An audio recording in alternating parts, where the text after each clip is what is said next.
Get ready, because we're about to dive into some mind-blowing stories of people living in the wildest and most extraordinary places on Earth. From remote islands to tough-as-nails landscapes, these communities are thriving in ways you wouldn't believe. Let's jump in. Picture this, living in a cozy cave decked out with all the modern perks. Welcome to Canevin Village in Iran, straight out of a fairy tale. Folks here carve their homes right into volcanic rocks, but don't worry, they've got it all tricked out with electricity and running water. Surrounded by jaw-dropping landscapes, Canevin's the ultimate chill spot, away from the crazy hustle and bustle of modern life. Next up, you've probably heard of Venice, the famous floating city. Now, check out Makoko, where around 250,000 people are living above the water. Their homes are built on stilts, and canoes are their lifeline. Whether they're heading to school, commuting to work, or hustling at the lively markets, they navigate this watery maze like pros. Life in Makoko isn't a breeze. Clean water and electricity are hard to come by. But even with these challenges, the community spirit is unstoppable.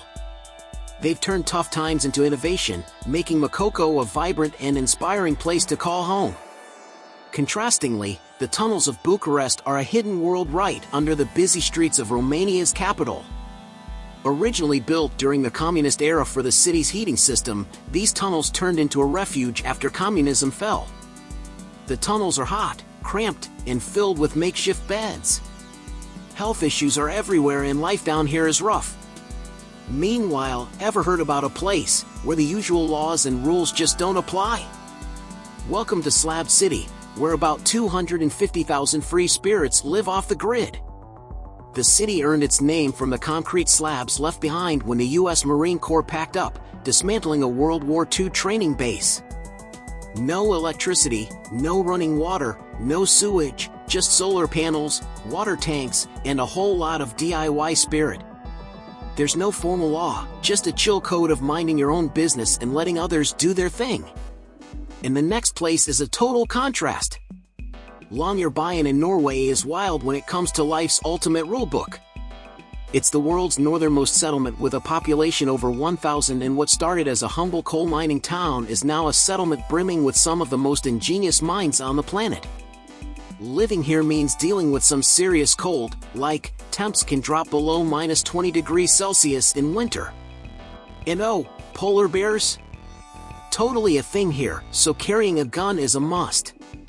And having cats here is actually a no-go. And they have this ultimate wild rule: you can't die there. Yeah, you heard me right.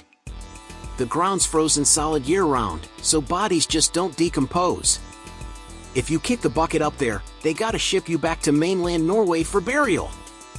Meanwhile, in the bustling streets of Cairo, Manshiyat Naser offers a completely different experience.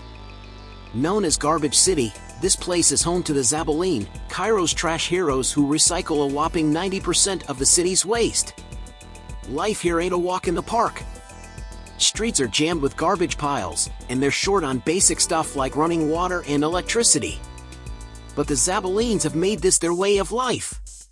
Next up, we're heading to the mind-blowing town of Kuberpidi, the opal capital of the world. This place isn't just about mining those shiny gems, it's a whole vibe. The area is infamous for its brutal, arid climate with barely any rainfall and scorching temperatures. Most folks here live underground in dugouts to beat the heat. Plus, the town's got a mix of over 45 different nationalities.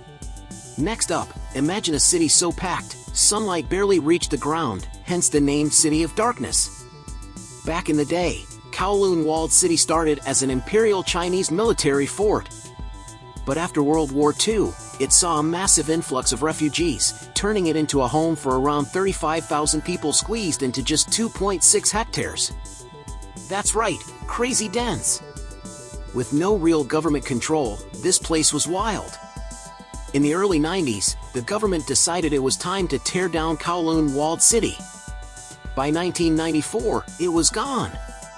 Today, the area is a peaceful park, but the legacy of the City of Darkness lives on.